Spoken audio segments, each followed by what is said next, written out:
अस्सलामु अलैकुम वरहमतुल्लाहि वबरकातुहू। अऊज़ु बिल्लाहि मिनश शैतानिर रजीम। बिस्मिल्लाहिर रहमानिर रहीम।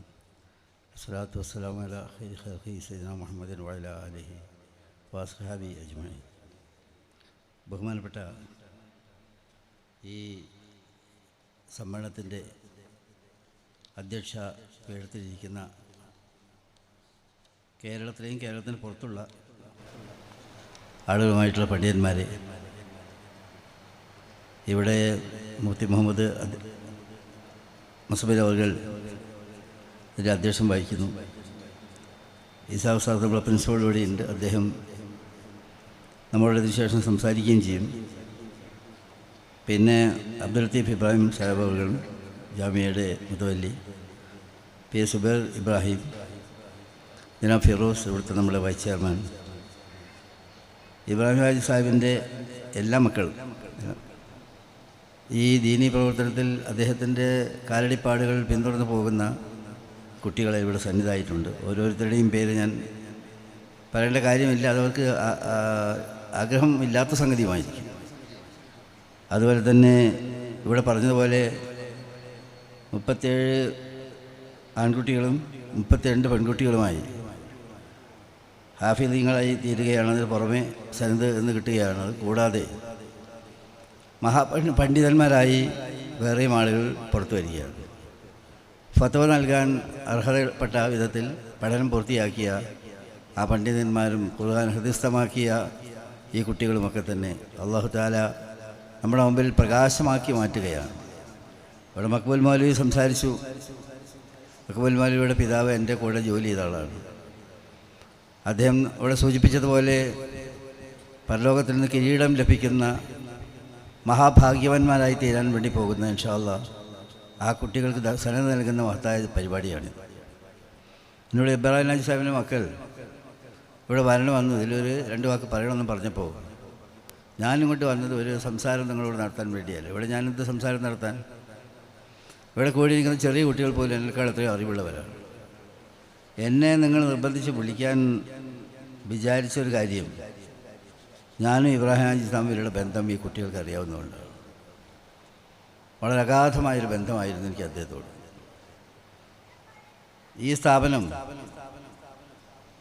ഈ രൂപത്തിലാകുന്നതിൻ്റെ എത്രയോ മുമ്പ്, ഇതിന് നിർമ്മാണം തുടങ്ങിയ കാലത്ത് ഇബ്രാഹിം ഹാജി എന്നെ കൊണ്ടുവന്നിരുന്നു. ഇവിടെ ഞങ്ങൾ ഏതൊരു വഴിക്ക് പോയി വരികയായിരുന്നു. ആ പോയി വരുന്ന സമയത്ത് എന്നെ ഇവിടെ കൊണ്ടുപോയി കാണിച്ചു. അപ്പോൾ അദ്ദേഹത്തിൻ്റെ മനസ്സിലുള്ള ഒരു പ്ലോട്ട് ഉണ്ടായി. ഇന്നടുത്ത് ഇങ്ങനെ, ഇന്നടുത്ത് ആ കുട്ടിയൊക്കെ പഠിക്കാൻ, വിശ്രമിക്കാൻ, പള്ളി, ഇങ്ങനെ എല്ലാത്തിനും അദ്ദേഹത്തിൻ്റെ മനസ്സിലന്നൊരു റോഡ് മാപ്പ് മനസ്സിലുണ്ടായിരുന്ന സമയമാണ്. പക്ഷേ അത് ഇത്രയും വലിയ രൂപത്തിൽ രൂപാന്തരപ്പെടുന്ന കാണാൻ അദ്ദേഹത്തിന് ആയുസ്സുണ്ടായില്ല. പക്ഷേ അദ്ദേഹത്തിൻ്റെ സ്വപ്നം അന്ന് കടലാസിൽ കണ്ട എനിക്ക് ആ സ്വപ്നം അതേമാതിരി യാഥാർത്ഥ്യമാക്കിയത് കാണുന്ന സമയത്ത് അള്ളാഹുവിന് ശുക്ർ ചെയ്യാൻ വീണ്ടും തോന്നുകയാണ്. അൽഹംദുലില്ലാ. ആളുകളുടെ കൂടുതൽ പല ജാതി ആൾക്കാരുണ്ട്. നമുക്കെല്ലാവർക്കും അറിയാം, ഇബ്രാഹിം ഹാജി സാഹിബിനെ പോലുള്ള ആളുകൾ ഇല്ലെന്ന് തീർത്ത് പറയാനൊന്നും നമുക്ക് അവകാശമില്ല. അപ്പം നമ്മളെ ഒരു അറിവിൻ്റെ പരിധിപ്പെട്ടിടത്തോളം അതുപോലൊരു വ്യക്തിയെ ഞാൻ എൻ്റെ ജീവിതത്തിൽ ദർശിച്ചിട്ടില്ല. അതുമാത്രമല്ല, അദ്ദേഹത്തിൻ്റെ കൂടെ വളരെ ഇടപഴകി ജീവിച്ച ആളാണ് ഞാൻ. വരുന്നതിലുള്ള എൻ്റെ സന്തോഷം അത് തന്നെയാണ്. അദ്ദേഹം ഞാനും ഈ സേവന രംഗത്ത് ചെറിയ തോതിൽ പ്രവർത്തിക്കുന്നതാണ്. അദ്ദേഹം വലിയ ആളാണ്. ഞാനും ജീവകാരുണ്യ പ്രവർത്തന മേഖലയിൽ ഒരുപാട് ഉത്സാഹിച്ച് നടക്കുന്ന ഒരാളാണ്. ഇത് തന്നെ ഇപ്പോൾ ഖുർആൻ പഠനവുമായിട്ട് ബന്ധപ്പെട്ട സംഗതിയാണ്. ഒരിക്കലൊരു ഐഡിയ എൻ്റെ മനസ്സിൽ വന്നു. കണ്ണ് കണ്ടുവിട്ടാൽ കഴിയാത്ത ആൾക്ക്, കാഴ്ചശക്തി ഇല്ലാത്തവർക്ക്, അവർക്ക് എങ്ങനെയാണ് ഖുർആൻ പഠിക്കുക? ചില പണ്ഡിതന്മാർ എന്നോട് ഉപദേശിച്ചു, അതിന് നമുക്ക് എന്തെങ്കിലും സംവിധാനം വേണം, ബ്രെയിലി ലിപിയിൽ ഖുർആൻ പഠിപ്പിക്കാൻ വേണ്ടി. ഞാൻ ആദ്യം മുഷാവറ ചെയ്തത് ഇബ്രാഹിം ഹാജി ആയിട്ടാണ്. ബ്രെയിലി ലിപിയിൽ ഖുർആൻ പഠിപ്പിക്കുന്നതിന് വേണ്ടിയിട്ടുള്ള സ്ഥാപനം നമുക്ക് ഉണ്ടാക്കണം എന്ന ആശയം വെച്ചു. അതിൻ്റെ ഐഡിയ ഇതാക്കി കൊണ്ടുവരാൻ എന്നോട് പറഞ്ഞു. ഞാൻ പലരുമായിട്ട് സംസാരിച്ച് പൊളിക്കൽ ഒരു സ്ഥാപനം കൊണ്ടുവന്നു. ഈ എളിയവനാണ് എൻ്റെ ഒരു ഖിദ്മത്ത് ചെയ്ത ആൾ. അതിൻ്റെ പേര് global Islamic foundation for the blinds എന്നാണ്. കണ്ണു കൊടുത്താത്ത ആളുകൾക്ക് ബ്രെയിലി ലിപിയിൽ ഖുർആൻ പഠിപ്പിക്കലായിരുന്നു. ഇബ്രാഹിം സാഹിബ് ഒരു ദിവസം എൻ്റെ കൂടെ വന്നു. ഇബ്രാഹിം പറഞ്ഞു, ഒന്നും പേടിക്കണ്ട, ഞങ്ങളെല്ലാം സഹായിച്ചുതരാം. സഹായിച്ചെന്ന് മാത്രമല്ല, ആ സ്ഥാപനം വളരെ വലുതായി. ബ്രെയിലി ലിപിയിൽ ഖുർആൻ കിട്ടാൻ തന്നെ ബുദ്ധിമുട്ടായിരുന്നു. മദീനയിലെ ഖുർആൻ പ്രിൻറ്റിങ് പ്രസ്സിൽ അവിടുത്തെ ഖുർആൻ അവിടെ ഉണ്ട് ബ്രെയിലി ലിപിയിൽ ഇതാക്കുന്നത്. പക്ഷേ ആ ഹരക്കത്തും പുള്ളിയും ഇല്ലാത്തതുകൊണ്ട് ഇവിടുത്തെ കുട്ടികൾക്കത് പഠിക്കാൻ ബുദ്ധിമുട്ടായി. അവസാനം ജോർദാനിൽ നിന്ന് മുസാഫ് ഇറക്കുകയായിരുന്നു ആ കാലത്ത് ബ്രെയിലി ലിപിയിൽ. അള്ളാഹിൻ്റെ അനുഗ്രഹത്തോടു കൂടി അത് വലിയ സ്ഥാപനമായി. സ്വീഡൻ ഇറക്കുമതി ചെയ്ത ഒരു യന്ത്രം ഉപയോഗിച്ച് ഖുർആൻ്റെ ഇഷ്ടം പോലെ ഖുർആൻ പഠനത്തിനുള്ള ബ്രെയിലി ലിപിയിലുള്ള ഖുർആൻ ചെയ്യാൻ അവിടുന്ന് സാധിച്ചു. മദീനത്ത് ഏഷ്യയിലെ ഭാഷകളിലുള്ള ഖുർആൻ്റെ ഇത് പ്രിൻറ്റിൽ വല്ല തെറ്റുണ്ടോ എന്ന് നോക്കാൻ വേണ്ടി ഒരു പണ്ഡിത സഭയുണ്ട്. അവരത് പരിശോധിച്ചൊക്കെ ശരിയാണെന്ന് പരിഭാഷകൾ വന്നു, ബുക്കുകൾ വന്നു, കിതാബുകൾ വന്നു, മദ്രസയിലെ കുട്ടികൾക്കുള്ള പാഠപുസ്തകങ്ങൾ വന്നു. ഇതൊക്കെ തന്നെ ബ്രെയിലി ലിപിയിൽ അവിടെ ആരംഭിക്കാൻ സാധിച്ചു. അദ്ദേഹത്തിൻ്റെ സ്മാരകങ്ങൾ ധാരാളമായിട്ട് ഞാൻ അതിലേക്കൊന്നും കിടക്കുന്നില്ല. കാരണം ബഹുമാനപ്പെട്ട പണ്ഡിതന്മാരൊക്കെ വളരെ ഏറ്റവും വലിയ ആലിമ്യങ്ങളൊക്കെ നിൽക്കുന്നുണ്ട്. ഷെയ്ഖുൽ ഹദീസ് മൗലാന സഖറിയ സാഹിബ് അദ്ദേഹമുണ്ട്. ദാറുൽ ഉലൂമിൽ ദീർഘകാലം പ്രവർത്തിച്ച ആളാണ്. അങ്ങനെ ഇവരൊക്കെ ഉണ്ട്. അതോടൊപ്പം തന്നെ മറ്റൊരു സംഗതി എന്ന് പറയുന്നത് രോഗികളെ നോക്കുന്ന കാര്യമാണ്. ഞാനീ പറയുന്ന കാര്യം എനിക്കെപ്പോഴേ പറയാൻ ഒക്കുള്ളൂ. ഇബ്രാഹിം ഹാജി ജീവിച്ചിരിക്കുന്ന കാലത്താണെങ്കിൽ ഒറ്റ വാക്ക് ആ വകയിൽ പറയാൻ സമ്മതിക്കില്ല. എത്രയോ രോഗികൾ അദ്ദേഹത്തിൻ്റെ സേവനത്തിൻ്റെ ഫലമായി കോഴിക്കോട് CS ഉണ്ടാവട്ടെ, തിരൂരിലെ എല്ലാ വിഭാഗത്തിൽപ്പെട്ട ആളുകളാവട്ടെ, ക്യാൻസർ രോഗികളായിട്ട് വന്നാൽ മതി, അവിടെ എല്ലാ സൗകര്യങ്ങളൊക്കെ ഉണ്ടാക്കുന്നതിൽ വലിയ പങ്ക് വഹിച്ചു. അങ്ങനെ എത്രയോ സ്ഥാപനങ്ങൾ അദ്ദേഹത്തിന് ഫലമായിട്ടുണ്ടായി. അദ്ദേഹം ജീവിതത്തിൽ ചെയ്തു കൂട്ടിയ അത്തരം കാര്യങ്ങളെ എണ്ണി പറഞ്ഞാൽ അതേ വാക്ക് വായിച്ചുകൊണ്ട് നിങ്ങളുടെ മുമ്പിൽ വരികയാണെങ്കിൽ തന്നെ എത്രയോ കേൾക്കാനുണ്ട്. അതിൻ്റെ പേര് തന്നെ കേട്ടാൽ അത്രയും സമയം നീണ്ടുപോകുന്ന ഒരു സംഗതിയാണ്. അതൊരു കാര്യം. രണ്ടാമത്തെ കാര്യം, ഒരാളെ നമ്മൾ കൂടുതൽ മനസ്സിലാക്കുക അവരെ കൂടെ യാത്ര ചെയ്യുമ്പോഴാണ്. ഞാൻ 2 പ്രാവശ്യം അദ്ദേഹത്തിൻ്റെ കൂടെ യാത്ര ചെയ്തിട്ടുണ്ട്. ഒന്ന് തുർക്കിയിലും മറ്റൊന്ന് ജർമ്മനിയിലും. തുർക്കിയിൽ നിങ്ങൾക്ക് എല്ലാവർക്കും അറിയാം, ഇസ്ലാമിക മാഹാത്മ്യത്തിൻ്റെ പ്രകാശ ബിന്ദുക്കൾ ഇഷ്ടം പോലെയുള്ള നാടാണ്. ആ ചരിത്രത്തെ പറ്റി അത് മാത്രമല്ല, ഹൈദരലി ശിഹാബ് തങ്ങളുണ്ടായിരുന്നു കൂടെ. ഹൈദരലി ശിഹാബുണ്ടായിരുന്നു, ഇബ്രാഹിം ഹാജി ഉണ്ടായിരുന്നു, ബഷീർ ഉണ്ടായിരുന്നു, ഞാനുണ്ടായിരുന്നു. ഞങ്ങൾ 2 ആഴ്ചയോളം അവിടെ കഴിഞ്ഞുകൂടി. ഈ യാത്രയിൽ ഓരോ ചുവടുവെപ്പിലും ഇബ്രാഹിം ഹാജി പറഞ്ഞുകൊണ്ടിരുന്നത് ഇസ്ലാമിൻ്റെ വീര ചരിത്രങ്ങളായിരുന്നു. എല്ലാ കാര്യത്തിലും എല്ലാ സമയത്തും അദ്ദേഹം സംസാരിച്ചുകൊണ്ടിരുന്ന കാര്യമാണ്. ഒരു ചെറിയ ശിശുവിനെ പോലെ, ഒന്നും അറിയാത്ത ഒരു പാവത്തെ പോലെ ഞാനത് കേട്ടുകൊണ്ടേയിരുന്നു. ആ യാത്രയിൽ ഉടനീളം വേറെ ഒരു സംഗതിക്കും പോകാതെ അദ്ദേഹത്തിൻ്റെ കൂടെ അങ്ങ് യാത്ര ചെയ്യാൻ എനിക്ക് സാധിച്ചു. ബഹുമാനപ്പെട്ട ഹൈദരലി ശിഹാബ് തങ്ങൾ പൊതുവേ വളരെ കുറച്ച് സംസാരിക്കുന്ന ആളാണ്. പക്ഷെ തങ്ങൾക്ക് എന്തായി, ഇബ്രാഹിം ഹാജി സാഹിബിൻ്റെ കൂടെ ആ യാത്ര തങ്ങൾക്ക് വലിയ ഇഷ്ടമായി. നാട്ടിലിങ്ങനെ ഒരുപാട് തിരക്കിന് കഴിയുന്ന അദ്ദേഹത്തിന് ആജിക്കയുടെ സംസാരങ്ങളും കാര്യങ്ങളും അത്രയ്ക്കധികം ഞാൻ അതിൻ്റെ മറിച്ചൊരു വശം കൂടി പറയാൻ, ഞങ്ങൾ ജർമ്മനി പോയത് ലോക മലയാളി ഫെഡറേഷൻ്റെ സമ്മേളനത്തിനാണ്.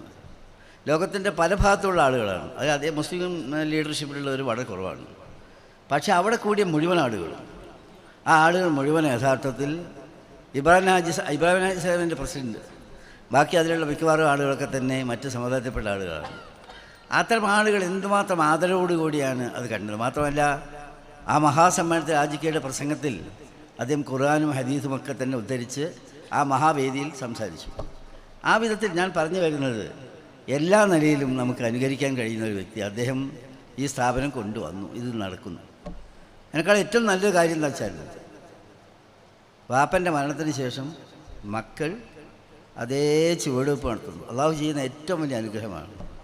ഈ കുട്ടികൾ അങ്ങനെയാണ്. ഉപ്പയുടെ ഒരു പശ്ചാത്തലം, ആ ധാർമ്മിക പശ്ചാത്തലം, ആ വിശാല മനസ്കത, എപ്പോഴും കാണുന്ന സമയത്തുള്ള ചിയർഫുൾനെസ്, ആ പ്രസാദാത്മകത്വം, അതെല്ലാം തന്നെ ഈ കുട്ടികളിൽ പ്രകടമാണ്. അതും മറ്റൊരു അനുഗ്രഹം തന്നെ. മറ്റു കാര്യങ്ങളെക്കൊന്നും തന്നെ ഞാനിവിടെ കിടക്കുന്നില്ല. നിങ്ങൾക്ക് എല്ലാവർക്കും അറിയാം, ഇന്ന് ധാരാളം പ്രതിസന്ധികളുണ്ട്.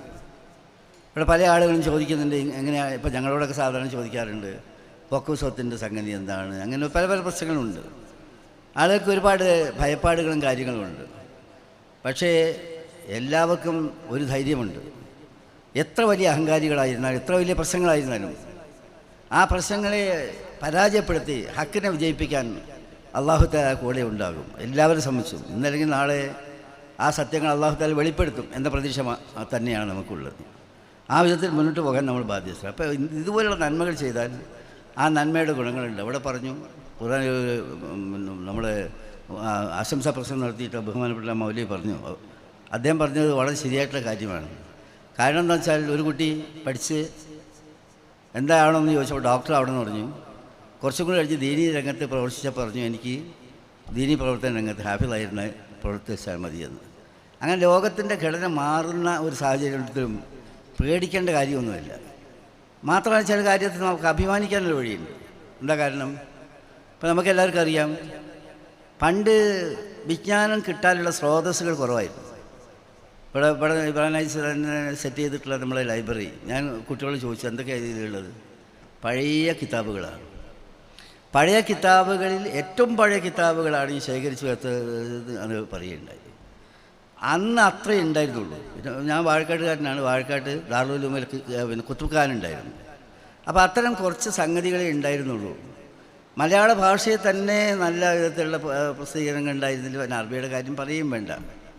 അങ്ങനെയുള്ള ഒരു കാലഘട്ടം മാറി. കാലം ഇങ്ങനെ മുന്നോട്ട് പോയാൽ പിന്നെ അതിനെന്താണ് ഒരു വിപരീത സംഗതിയുണ്ട്. ഇപ്പോൾ ഈ ഇൻ്റർനെറ്റ് മറ്റ് സംഗതികളെല്ലാം വന്നു. ഇത് വന്ന സമയത്തും ഈ മതനിഷേധികളായിട്ടുള്ള ആളുകൾ പറയാൻ തുടങ്ങി, എന്തെല്ലാം വിവരമാണ് വിരലിൻ്റെ വക്കത്തുണ്ട്, കിട്ടും എന്ന് പറഞ്ഞു. അങ്ങനെ വന്ന് ലോകത്തിലെ വിജ്ഞാനത്തിൻ്റെ ഏറ്റവും നൂതനമായ സംഗതിയാണ് ആർട്ടിഫിഷ്യൽ ഇൻ്റലിജൻസ് എന്ന സംഗതി. അപ്പോൾ അത് വന്ന് നോക്കുന്ന സമയത്ത് ഇപ്പോൾ ഏറ്റവും രസകരമായ വാർത്ത ഞാൻ വായിച്ചു. വിജ്ഞാനം കൂടി വരുമ്പോൾ ഇന്ത്യൻ എക്സ്പ്രസ്സിലുള്ള വാർത്തയുണ്ട്. എന്താ വെച്ചാൽ, ഡൽഹി ഹൈക്കോർട്ട് ഒരു ഒബ്സർവേഷൻ നടത്തി. ആ ഒബ്സർവേഷനിൽ ഡൽഹി ഹൈക്കോർട്ട് പറഞ്ഞതെന്താ വെച്ചാൽ, ഡീപ് സീക്ക് എന്നിട്ട് പറഞ്ഞൊരു പുതിയ അവതാരമുണ്ട് ഇതിൽ, ഈ മേഖലയിൽ. അപ്പോൾ അതിനെ ചാലഞ്ച് ചെയ്തുകൊണ്ട് ഒരാൾ കോടതി പോയതാണ്. ഇത് എന്നെ അപകടം ചെയ്തു പറഞ്ഞുകൊണ്ടാണ്. അവസാനം ആ ജഡ്ജി പറഞ്ഞു, നിങ്ങൾ വായിക്കേണ്ട സംഗതിയാണ്. ആ ജഡ്ജി പറഞ്ഞു, whether it is China or whether it is America, that will become A tool for making dangerous kind of things. Germany ആണെങ്കിലും പിന്നെ അമേരിക്ക ആണെങ്കിലും ശരി, അല്ലെങ്കിൽ ചൈനയാണെങ്കിലും ശരി, വിപരീതമായിട്ട് അപകടം സൃഷ്ടിക്കുന്ന ഒരു ആയുധമായി അത് മാറിയേക്കും എന്ന് തന്നെ അവർ ഭയപ്പെട്ടു. അത് മറ്റൊരു ചിന്തയാണ്. വിജ്ഞാനം എന്ന് പറയുന്നത് പ്രയോജനപ്രദമല്ലാത്തൊരു വിജ്ഞാനമായിട്ടാണ് മാറുന്നതെങ്കിൽ അത് വിപത്തായി തീരുമെന്നത് ലോകം സാക്ഷ്യം വഹിക്കുന്ന കാര്യമാണ്. അതുതന്നെയാണ് നമ്മളിവിടെ കണ്ടുകൊണ്ടിരിക്കുന്നത്. ഈ മാറിയ ലോക സാഹചര്യത്തിൽ ശാസ്ത്ര സാങ്കേതിക വിദ്യ അത്ഭുതങ്ങൾ സൃഷ്ടിക്കുമെന്ന് പറയുന്ന ഈ കാലഘട്ടത്തിൽ ഈ പറയുന്നവർക്കെല്ലാം തന്നെ തിരിച്ചറിയാം, ആത്മീയ ചിന്തകൾ മാത്രമേ മനുഷ്യൻ്റെ ശുദ്ധീകരണത്തിൽ ഒതുങ്ങുന്ന സംവിധാനമുള്ളൂ എന്ന്. അത് തിരിച്ചറിഞ്ഞ ആളുകളാണ് ഈ പറഞ്ഞ ഇബ്രാഹിം ഹാജിക്കാരെ പോലുള്ള ആളുകൾ. ഒരാളുടെ കൂടി പേര് പറഞ്ഞുകൊണ്ട് ഞാൻ അവസാനിപ്പിക്കുക. അത് മിനിയാന്ന് വെച്ച ഈസക്കയാണ്. ആജിക്കൻ്റെ കുറേ ഗുണങ്ങളുള്ള മനുഷ്യനായിരുന്നു ഈസക്ക. ഒരുപാട് ദാനധർമ്മങ്ങൾ നൽകിയ മനുഷ്യനാണ്. അള്ളാൻ്റെ അനുഗ്രഹമായിരിക്കും. ഞാനിവിടുന്ന് വൈകുന്നേരം ആ ഇത് പെട്ടി ഇവിടുന്ന് പോയി മയ്യത്ത് എടുക്കുന്നതിന് മുമ്പ് ഞാൻ ഖത്തറിലെത്തി. അദ്ദേഹത്തിന് മയ്യത്ത് കണ്ടു. ഞാനെപ്പോഴും വിചാരിക്കാറുണ്ട്, ഇവരെ രണ്ടുപേരും പേരിങ്ങനെ മാറി മാറി പലപ്പോഴും എൻ്റെ മനസ്സിൽ മാറി മാറി വരുന്ന ആളുകളാണ്.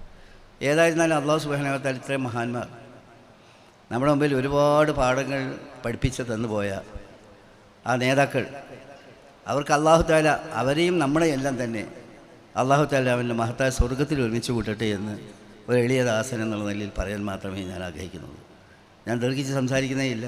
ഞാൻ വന്നത് എൻ്റെ കാര്യത്തിനാണ്, നിങ്ങളോടൊന്നും പറയാൻ കഴിയും. ഈ സദസ്സിൽ വരുന്ന തന്നെ അള്ളാഹുവിൻ്റെ അനുഗ്രഹം കിട്ടുന്ന ഒരു സദസ്സാണ്. ആ ലക്ഷ്യം വെച്ചുകൊണ്ട് മാത്രമാണ് ഞാൻ വന്നിട്ടുള്ളത്. അതുകൊണ്ട് ഞാൻ നിങ്ങളോട് അല്പം സമയം സംസാരിച്ചത് തന്നെയും നിങ്ങളുടെ വിലപ്പെട്ട സമയം പോകുമോ എന്നുള്ള പേടി എനിക്കുണ്ട്. അതുകൊണ്ട് ഞാൻ മറ്റു കാര്യങ്ങളിലേക്ക് പോകുന്നില്ല. അല്ലാഹു സുബ്ഹാനഹു വ തആല ഈ സ്ഥാപനത്തെ ആജിക്ക് എങ്ങനെയാണോ അദ്ദേഹത്തിൻ്റെ മനസ്സിലുണ്ടായിരുന്നത് ആ സ്വഭാവത്തിൽ ഇതിനെ ഇനിയും നിലനിർത്തട്ടെ എന്ന് ഞാൻ പ്രാർത്ഥിക്കുകയാണ്. ഇത്രയും സ്മാരകം, നമ്മൾ സ്മാരകമായിട്ട് പലതും കെട്ടിപ്പൊക്കുന്നുണ്ട്, വലിയ വലിയ കെട്ടിടങ്ങൾ ഉണ്ടാക്കുന്നുണ്ട്, വലിയ മറ്റ് പലതും ചെയ്യുന്നുണ്ട്. ഇത് തന്നെയാണ് ഏറ്റവും വലിയ കാര്യം. കാരണം മരിച്ചാൽ ബാക്കി നിൽക്കുന്ന 3 കാര്യങ്ങളാണ്. ജാരിയായിട്ടുള്ള സദക്ക, നാഫിയായിട്ടുള്ള ഇൽമ്, നമുക്ക് വേണ്ടി ദുആ ചെയ്യുന്ന സൽസന്തതികൾ, ഈ മൂന്നും ഉറപ്പ് വരുത്തുന്ന മഹത്തൊരു സ്ഥാപനം. ഈ സ്ഥാപനത്തിൻ്റെ ഈ വേദിയിൽ വന്ന് എന്നോട് ഉദ്ഘാടനം ചെയ്യാൻ അദ്ദേഹം പറഞ്ഞപ്പോൾ ഞാൻ പറഞ്ഞു വേണ്ട, ഞാനിതിലിങ്ങനെ ഒരു സംസാരം നടത്തി പോകാമെന്ന് പറഞ്ഞു. പക്ഷേ അത് ഇപ്പോൾ ഒരു ഉദ്ഘാടനം എന്നുള്ള നിലയിലാണ് തന്നെ അത് വെച്ചു. അള്ളാഹു സുബ്ഹാനഹു വ തആല എല്ലാ നന്മയും നൽകട്ടെ, നമ്മളെല്ലാം അള്ളാഹു തആല സ്വർഗ്ഗത്തിൽ ഒരുമിച്ച് കൂട്ടട്ടെ എന്ന ദുആയോടുകൂടി എനിക്ക് മഹത്തായ സദസ്സിൽ വന്ന് ചേർന്ന് രണ്ട് വാക്ക് പറയാൻ അവസരമുണ്ടാക്കിയതിന് ഈ കുട്ടികളോടും നമ്മുടെ സ്ഥാപനത്തിൻ്റെ എല്ലാ ആളുകളോടും പ്രത്യേകമായി നന്ദി രേഖപ്പെടുത്തിക്കൊണ്ട് അള്ളാഹുവിൻ്റെ തിരുനാമത്തിൽ ബിസ്മില്ലാഹിർ റഹ്മാനിർ റഹീം എന്ന് ഉച്ചരിച്ചുകൊണ്ട് ഇതിൻ്റെ സമാപന സമ്മേളനത്തിൻ്റെ ഔപചാരികമായ ഉദ്ഘാടനം നിർവഹിച്ചായിട്ട് അറിയിച്ചുകൊണ്ട് എൻ്റെ വാക്കുകൾ അവസാനിപ്പിക്കുന്നു. അസ്സലാമു അലൈക്കും വാഹിർ ദഅവാന അൽഹംദുലില്ലാഹി റബ്ബിൽ ആലമീൻ.